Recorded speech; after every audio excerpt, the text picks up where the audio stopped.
April 3rd, the Chronological Study Bible.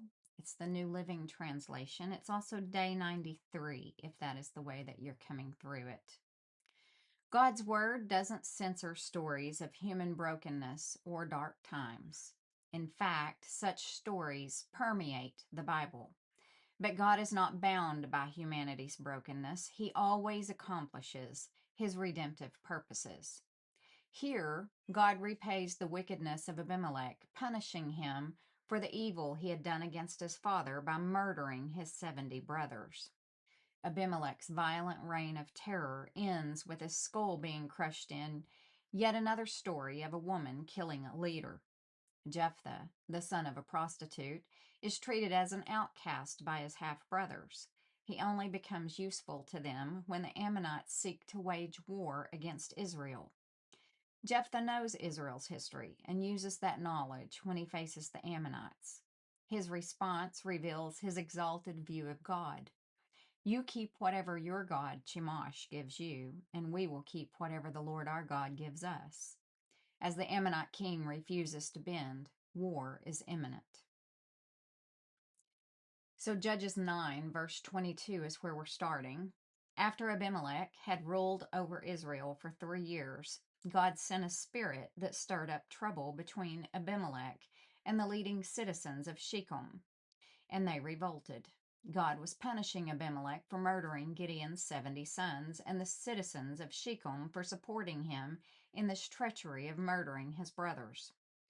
The citizens of Shechem set an ambush for Abimelech on the hilltops and robbed everyone who passed that way. But someone warned Abimelech about their plot.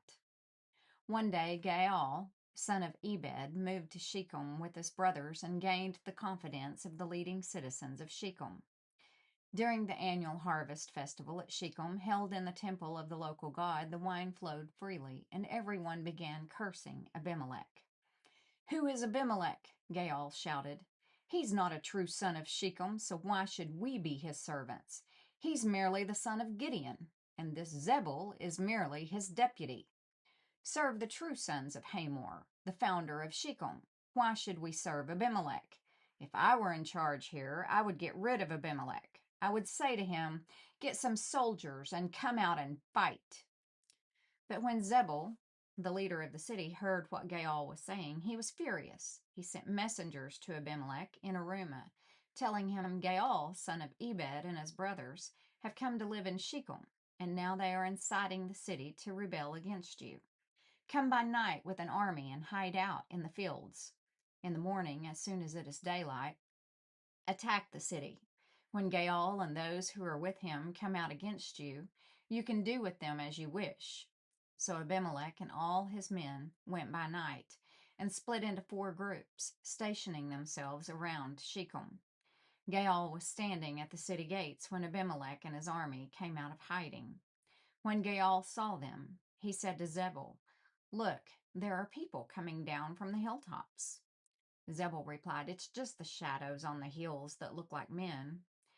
But again, Gaal said, "No, people are coming down from the hills, and another group is coming down the road past the diviner's oak."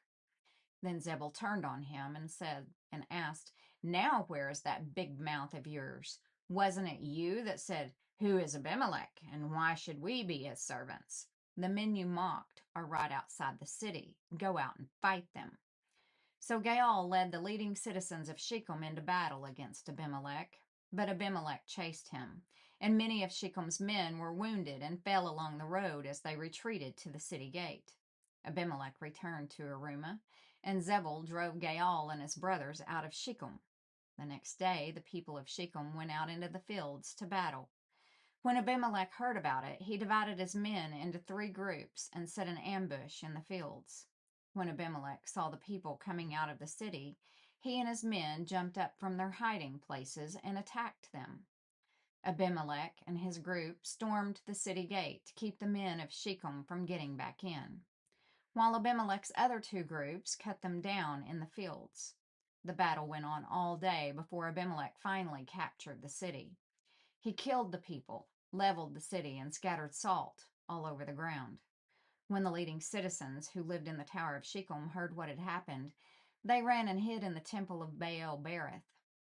Someone reported to Abimelech that the citizens had gathered in the temple, so he led his forces to Mount Zalmon.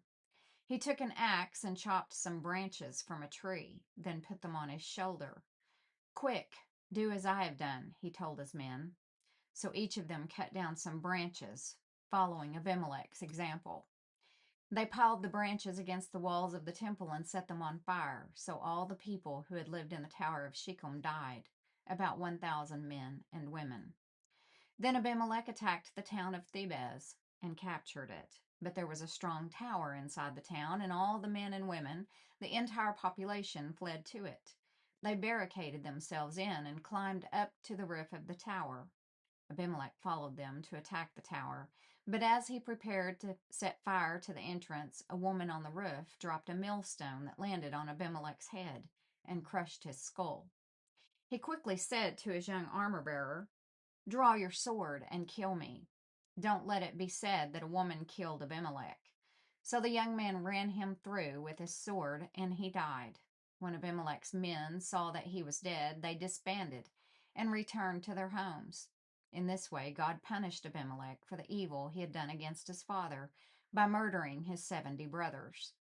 God also punished the men of Shechem for all their evil, so the curse of Jotham, son of Gideon, was fulfilled. After Abimelech died, Tola, son of Puah, son of Dodo, was the next person to rescue Israel. He was from the tribe of Issachar, but lived in the town of Shamir in the hill country of Ephraim. He judged Israel for 23 years. When he died, he was buried in Shamir. After Tola died, Jair from Gilead judged Israel for 22 years. His 30 sons rode around on 30 donkeys, and they owned 30 towns in the land of Gilead, which are still called the towns of Jair. When Jair died, he was buried in Canaan. Again, the Israelites did evil in the Lord's sight. They served the images of Baal and Ashtoreth, and the gods of Aram, Sidon, Moab, Ammon, and Philistia. They abandoned the Lord and no longer served him at all. So the Lord burned with anger against Israel, and he turned them over to the Philistines and the Ammonites, who began to oppress them that year. For 18 years they oppressed all the Israelites east of the Jordan River in the land of the Amorites, that is, in Gilead.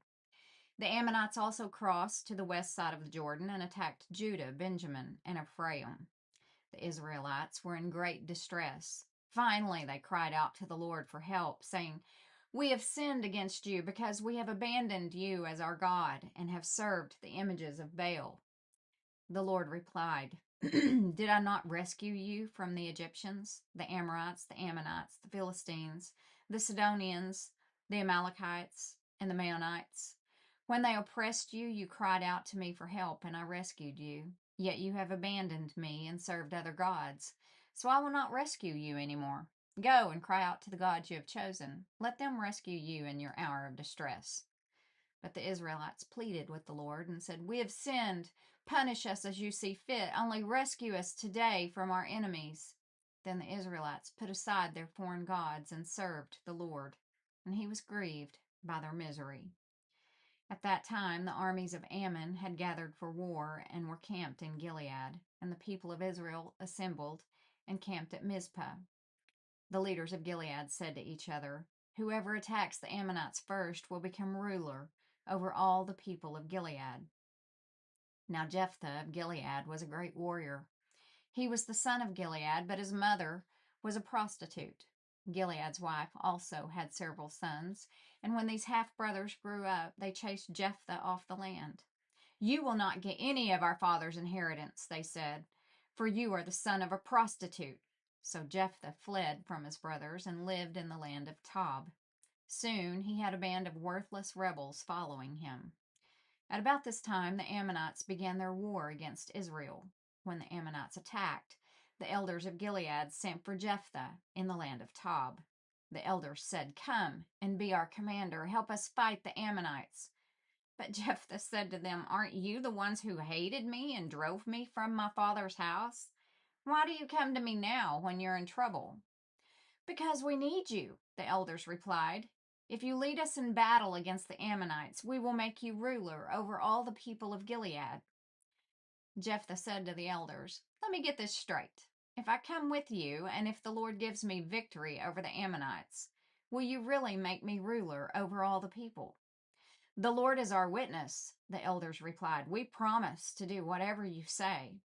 So Jephthah went with the elders of Gilead, and the people made him their ruler and commander of the army.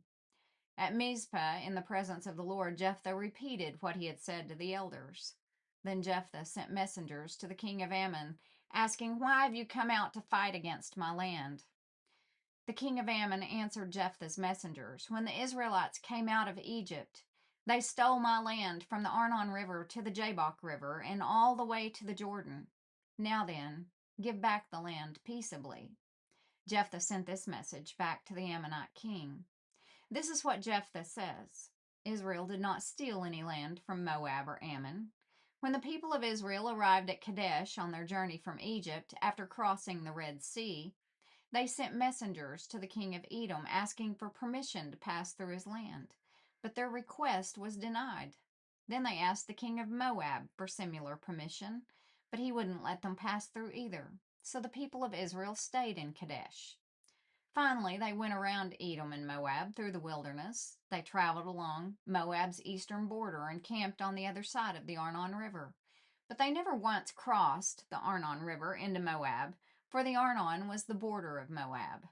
Then Israel sent messengers to King Sihon of the Amorites, who ruled from Heshbon, asking for permission to cross through his land to get to their destination. But King Sihon didn't trust Israel to pass through his land. Instead, he mobilized his army at Jahaz and attacked them.